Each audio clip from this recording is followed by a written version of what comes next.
Man, feels so good to do these Big O shows on this consistent winning streak.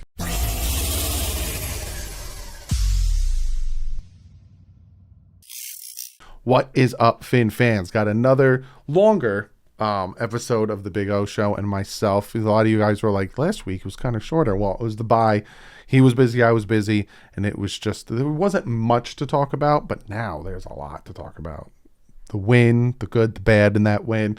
A lot of good stuff to talk about. But before we jump into that, got to shout out Backroom Collections.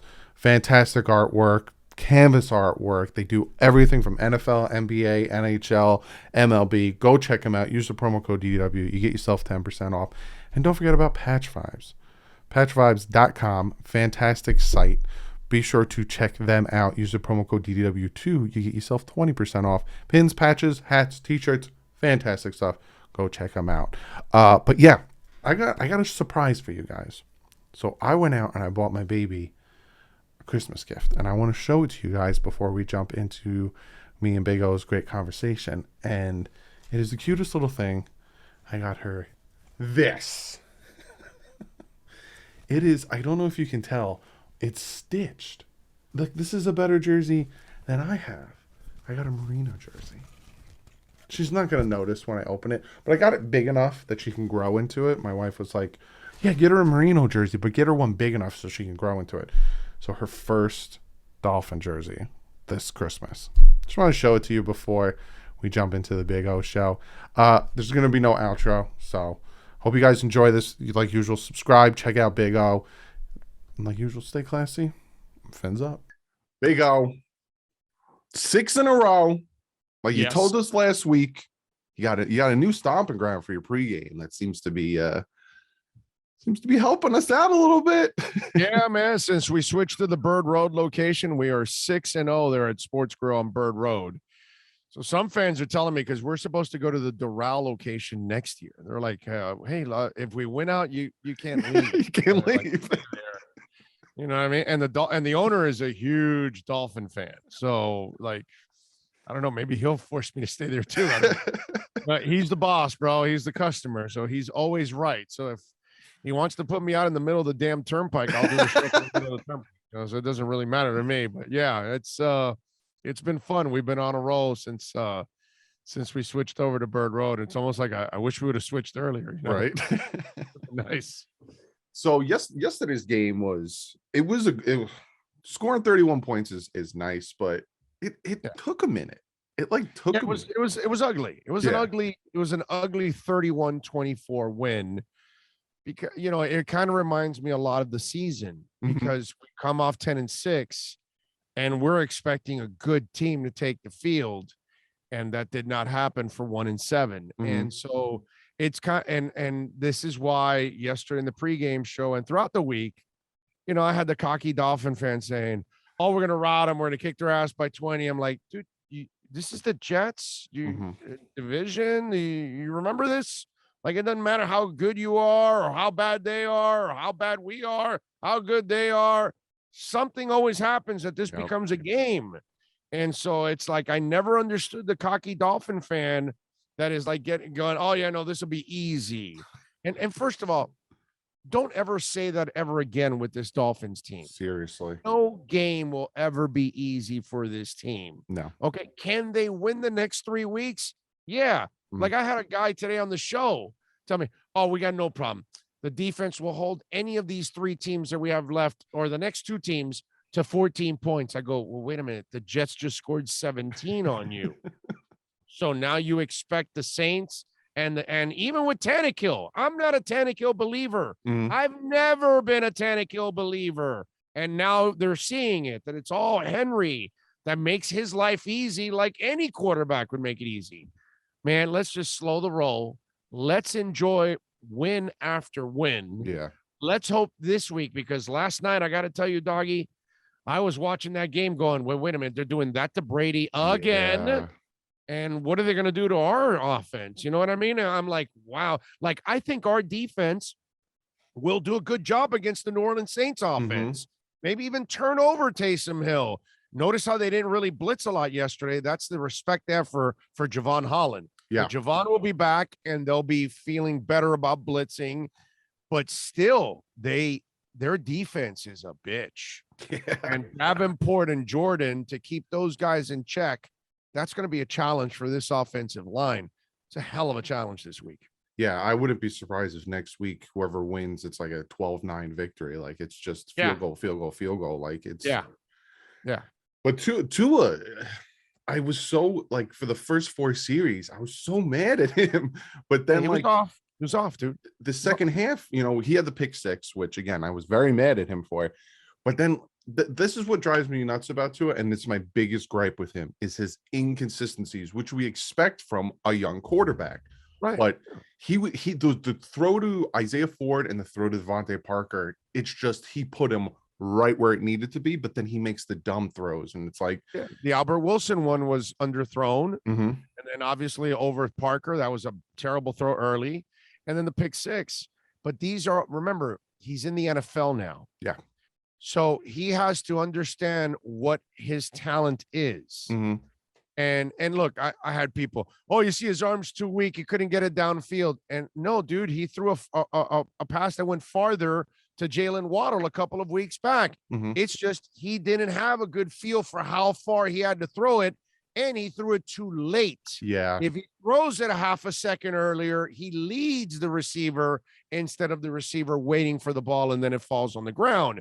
And so he was off. And then the out pattern that got intercepted for the pick 6, he has to understand what his arm strength is and what talent is on the league.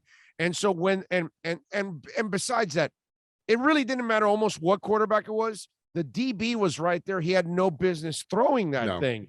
You have to have a Cam Newton, Andrew Luck, Marino-like arm that would be a laser to the outside that the DB can barely get to it. And at least the receiver has a shot. You know what I mean? And he doesn't have that kind of a laser. So he has to have a little more anticipatory skills to it. And he didn't anticipate well on that out pattern. He didn't anticipate well on the deep one. And obviously he overthrew Devontae Parker on the crossing route by the hash mark. So these are things, he was off yesterday. He just wasn't on. 100%. And I think the center of his universe is Jalen Waddle. And so he'll go to Waddle and then he'll go to everybody else. Why? Did you watch yesterday? Nobody has separation. No. He's throwing in every stinking tight window, dude. And that's all right with Parker and Gesicki because they're high ball guys. But that's not good with everybody else. The only guy that gets separation is Waddle. Yeah.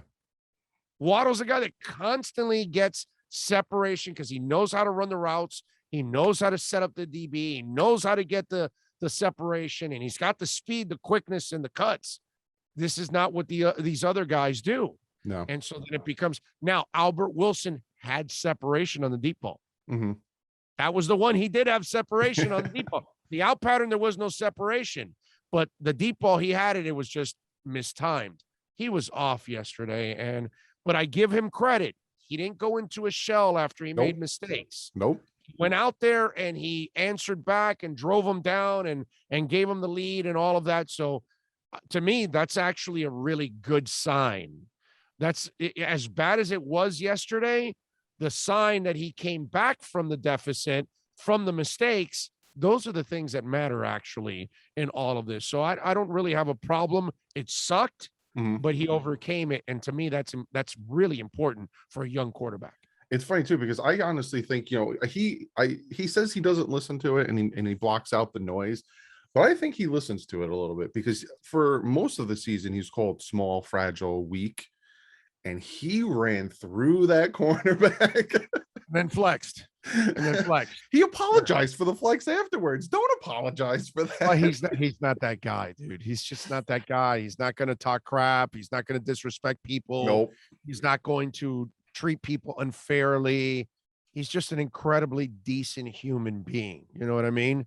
He's just a way better person than I'll ever be. And those are things that you just have to live with. Unfortunately, he's just one of those dudes. Yeah. Just one of those dudes. You know what I mean? It's like Russell Wilson always seems to handle everything perfect. He's just one of those dudes. Cal Ripken was like that. Tony Gwynn was like that. There are just certain guys that Derek Jeter was like that. Mm-hmm. There are just certain guys that can be in this limelight and all this pressure and everything. And Tim Tebow, and always find a way to rise above whatever controversy, even if they're the controversy. Yeah. Not that they're stirring it up themselves, but they're just part of the controversy, and they just find a way to deflect it all, man. And they do it in a magical way. And this kid is just incredibly respectful. But I'm with you. It was an inspirational moment.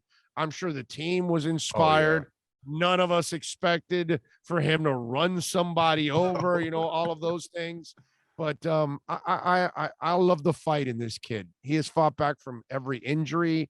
He's fought back from every mistake. And look, right now, I used him as an example this on the show today. I don't know how many of you follow Miami Heat basketball, but Duncan Robinson signed a $95 million contract this offseason. He has shot poorly.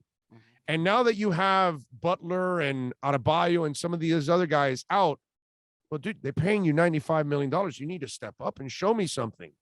And I'm seeing him go into a shell, and he's not playing well. Mm-hmm. Well, I haven't seen that from Tua no matter what went on. Last year or this year, ups, downs, whatever, the kid's got moxie, and he fights back from it. And as ugly as it was yesterday, I'll repeat it again. It's a real huge positive that he came back from the adversity. Yeah, 100%, because we've seen it in multiple games.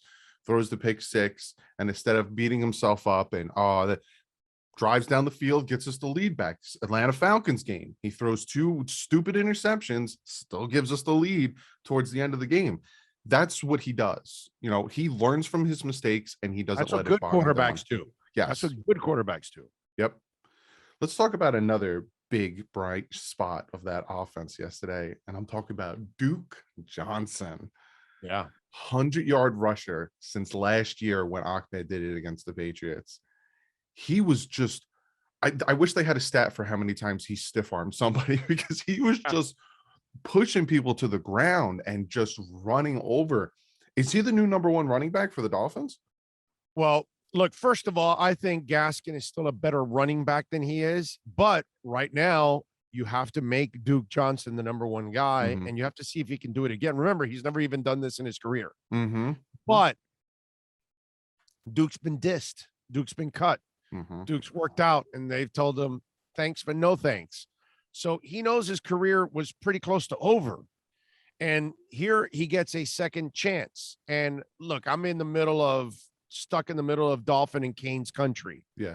And so we have prisoners of the moment. And, you know, it's like even my boy Omar was like, well, sign him to a 2-year contract. I'm like, yo, slow the roll, dude. Relax. It's great what he did yesterday. I love what he did yesterday. I hope he does it again this week. Okay. But he's never done that. Yeah. He never did what he did yesterday. And he's certainly never done it 2 weeks in a row. And so if he does do it for the next couple of weeks, then maybe we can say, he has found some second life, and now he's doing things he never did before, because he's always been a pass catcher. Go look at his stats. We went through it in the post-game show, because some guy was telling me, oh, no, you're wrong. He could do this. And I went back and I read all his stats, and his stats are mediocre on rushing. In fact, more often than not, he has way more receiving yards than rushing every year, because that's what he's been, a pass catching back. But knowing that his career is close to over, desperation sets in, and he ran like a desperate man yesterday. And now they signed him to the rest of the year. Okay. So now, and he's done something nobody's done this year. So you've got to go back to the well one more time this week and see what he can do. If not, he'll become part of the rotation of backs. And because he's a little bigger than some of these other guys, you can use him in the short yardage situations, and all the stuff that you wanted to use Malcolm Brown for. Now you'll use him instead, because he's a superior pass catcher. But he showed really good vision. He showed toughness. He showed a forearm, and he broke tackles, which they don't do a lot of for Dolphin running backs. So yesterday was a beautiful performance for Duke. I hope he can continue it. I hope he can do something he's really never been in his career so far in the pros. We'll see, but no doubt that you at least have to say, all right, you get the next shot now. Yeah. Let's see if you can keep the job, and we'll see now. Yeah, because it's with the offensive line that we have right now, and they played well. I'll give them credit. Yeah, they did a decent job yesterday. Yeah, like I bash them when they don't play well, and I'll give them credit when they do. They played well. I saw a play where Austin Jackson took a guy all the way across the line. I was like, Liam Eichenberg. Like it went right across my whole screen. I'm like, is that Austin Jackson? Whoa. And I had to rewind, like, yo, that was Austin Jackson. I was like, wow. Liam Eichenberg, one pressure all day. Yes. One pressure, I think, the past 2 weeks. So see what happens when you stop moving. And I heard from somebody that the reason why the offensive line struggled is because they were trying to do that. You're going to learn here, here, and here. You're going to learn here, here, here. Now all of a sudden you have Liam Eichenberg, who, okay, you're just left tackle. Just learn left tackle. Only your responsibilities there, and that's it. And now he's starting to play well. But back to what we were talking about with the running backs, with this type of now remember, they've been playing some crappy teams. Oh yeah. And this week it's Davenport and Jordan. Yeah. Okay. This is the test. Yeah. Now we're gonna find out, and Tennessee's got a badass defense too, and then you get the Patriots. So this will be a really nice stretch here to see how much more the offensive line has improved, because Lord knows they're gonna need to give to us sometime. Okay. But we need that type of running back that can break the tackles. And it seems like, Ahmed and Gaskin are very elusive, speedy, get them in the open space backs, where it just seems like, from what I'm seeing, Duke Johnson and Philip Lindsay are more, I'm going to run through you, break the tackles.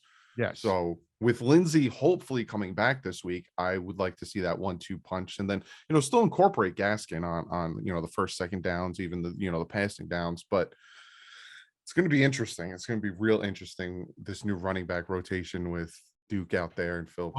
Listen, we just got to hope as Dolphin fans that he can actually duplicate what he just did yesterday. If he can do that, Lord knows, wow, they might have even a little play action. What a concept. It's like, really, seriously, because the RPO is not going to really be as effective if the running back is not putting any fear into the defense. And so if somehow this is the new Duke Johnson, then the Dolphins really got themselves a find. Yeah, and we saw that yesterday, like you said, the RPO is not going to be able. It's like the Wildcat. It shocked people. We won off of it.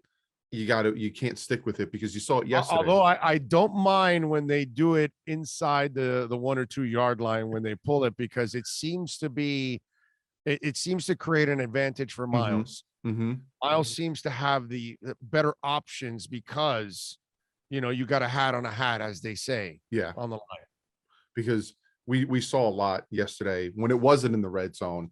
They were taking Tua's first read away, and he was like, all right, let me go to my next read, and so they need to evolve. But that's the one thing. But it's funny how, because I heard the broadcast.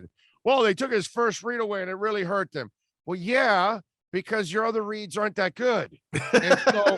And so when the top guy is covering Waddle, and then notice the ball ends up getting to Parker and ends up getting Isaiah and ends up getting to Gesicki, and it actually spreads out around. That's the part that people kind of left out of the equation. They were like, well, you see, he slowed him down because of the first read. Yeah, I get it, because it takes away from the tree. But when you start with your number one guy, like Jerry Rice, like Randy Hopkins, Moss, like Randy Moss, like whoever your first guy is, everybody knows, the defense knows.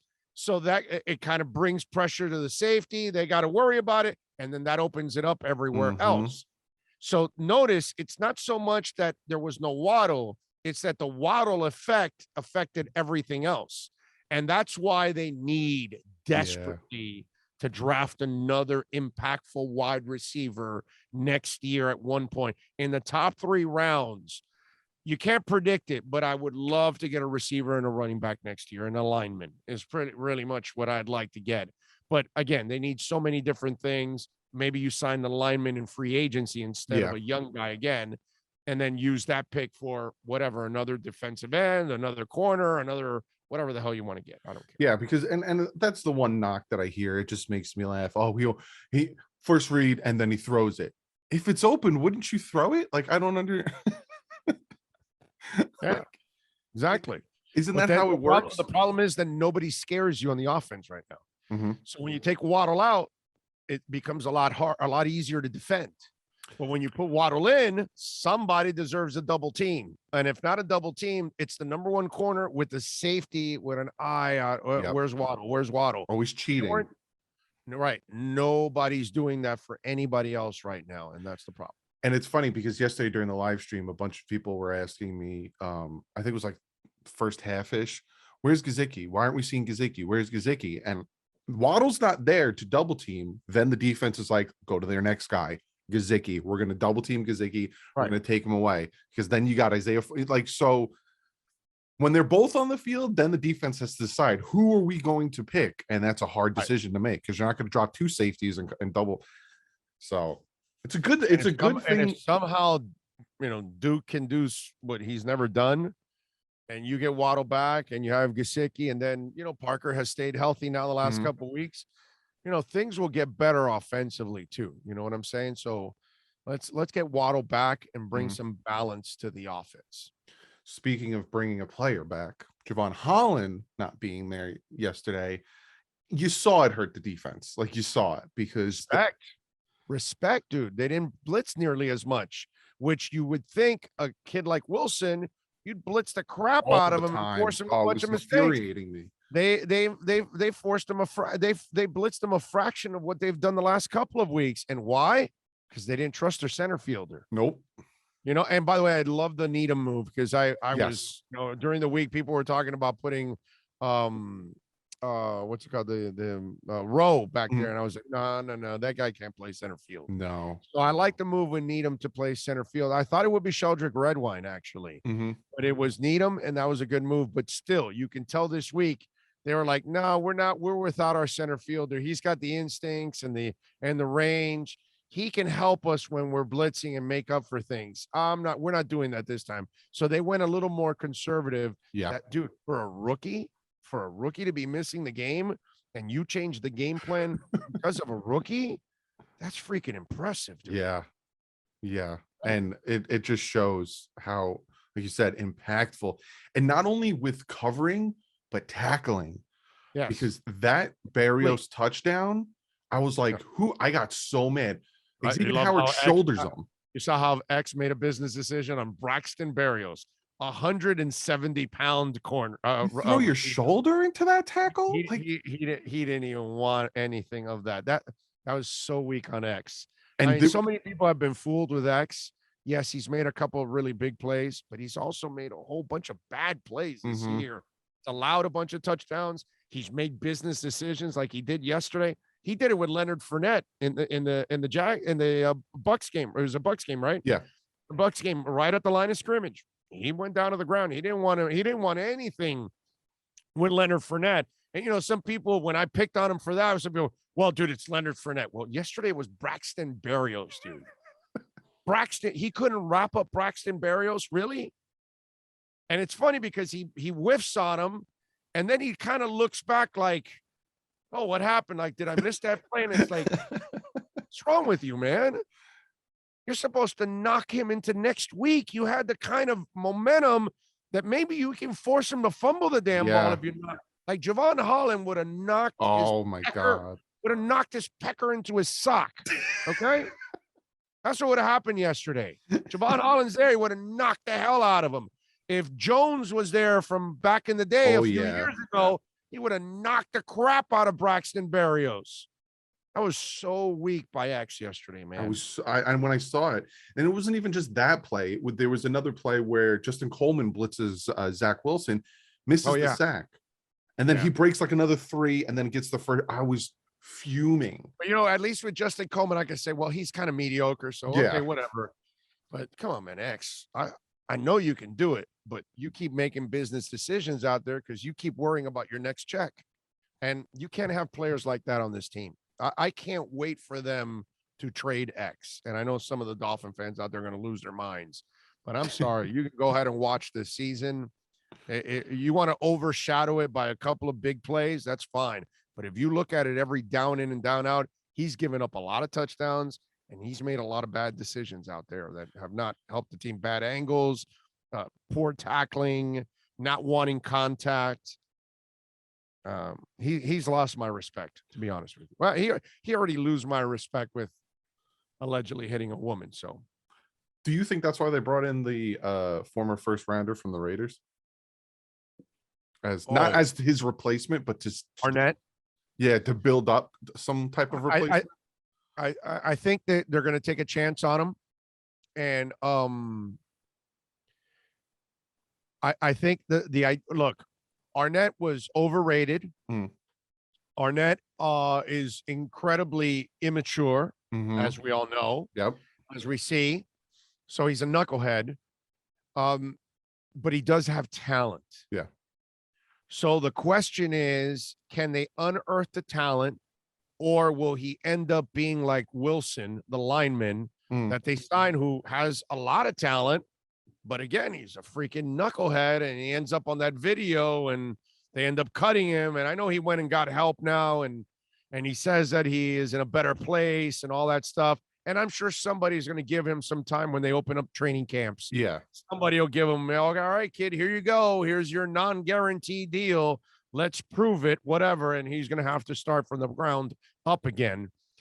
But I think that's kind of what they're doing now with Arnett. They're going to kick the tires, see if there's anything there. I think eventually they're going to trade one of the two guys in the offseason because of their big salaries. And I think it'll be X because he's more of a headache than anything else. There's always something with X going on. So I think X will be moved. So they're going to need Iggy and everybody else fighting for that spot. So I'm sure they'll draft a guy somewhere in the middle rounds, and then they'll open it up with Iggy, Arnett, and that guy. And so Arnett is being brought on so he can now start to have an off season of them being around him every day and watching him and see if he grows into it. You know what I mean? They did this with the running back that they signed, the one that got drafted by the Bengals, and they ended up cutting him because he was committing crimes. And unfortunately, if you saw the video of him at the Pizza Hut, you would see that now what was wrong. It's not that he's a bad human being. It's just that he's got chemical imbalances. Yeah. And he's got some real issues and he needs help. And so now we're going to find out with Arnett. And I get what they're doing. They're kicking the tires on something that they can't lose. Yeah. Because there's no money, no nothing. And if he acts out of place, they cut him like they did with the running back. They cut the lineman like they did from Tennessee, and they move on. But they're willing to take chances on some of these guys. Preston Williams had a lot of baggage too. Yeah. That's why he dropped out of the draft. Yep. And they still signed him. And Preston obviously is blessed with all kinds of ability. He should be a number one or maybe no worse than a number 2 wide receiver in the NFL. And he can't even get on a roster now. He shouldn't even be on this roster because he is injury prone and inconsistent as hell. And he's had plenty of chances. So it's up to Arnett now. He's got his second chance. Let's see how he handles it. Let's see if he actually grows up and wants to be a pro. But I'm told that he didn't show enough over there at all. Professionally, he wasn't really committed. He was always out of place, not really, working hard to be great, all those kind of things. Just a punk that needs to grow up. Yeah. So we're going to find out if this punk wants to grow up and be a man and actually be a real professional and not do stupid things like, brandishing guns and threatening people and, just idiotic, just moronic things that that does no good for him or anyone else in society. So hopefully he's smart enough to figure out that, hey, man, I'm a real idiot. I need to straighten myself out. And guess what? We're all idiots at one point or another. We all do stupid things, maybe to not that extreme, but we all do stupid things and we all have to grow up. It's time for Damon Arnett to grow up. We're going to find out if he wants to grow up or if he wants to fall by the wayside like others. Last thing we're going to talk about before you out of here, Monday night, Dolphins taking on the Saints in New Orleans. Yep. I think it's gonna be a good game. I think it'll be closer than people expect because the Dolphins always play up to their competition, and I do think the Saints. I think the Saints' defense is what's better. Are you afraid of Taysom Hill? No, I have no fear of Taysom Hill whatsoever. And if you get Javon Holland back, blitz his ass and force him into mistakes. That's what I would do with Taysom Hill. But what I don't want to see is them getting the running game going. Yeah. And you know, the Dolphins have been damaged at times with the running game. And that's what would help Taysom Hill, because mediocre to average quarterbacks can become decent passers, Ryan Tannehill, if you give them a running game.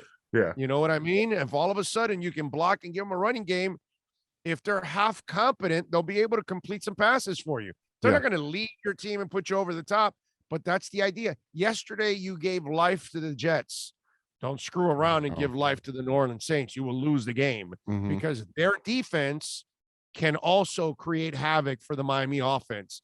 And that's going to be one hell. The bigger challenge is the offense against their defense. I'm not as concerned about the Dolphin defense facing their offense. I'm extremely concerned about the Dolphin offense against that defense and those defensive ends. Yeah. Well, Big O, hopefully next week, and we'll probably record on Tuesday instead of Monday, and then it'll come. Oh, yeah, that's right, because it's a Monday night game. But hopefully next week we're 7 in a row. We win next week. It really and certain teams lose. It kind of puts us right in that wild card spot. So one game at a time, and let's take care of business. But Big O, always a pleasure, bud. Pleasure's mine. I will see you next week, and again, hopefully 7 in a row. By the way, folks, subscribe Big O Radio Show on Twitter. Big O Show on Twitter. I'm saying on YouTube, Big O Radio Show, or on the podcast. If you want to listen to the podcast on all platforms, Big O Radio Show. It'll be linked below. Go follow this man. Thank you, Big O. Appreciate you. I will see you next week. You got it. Have a good one out there. Fins up, baby.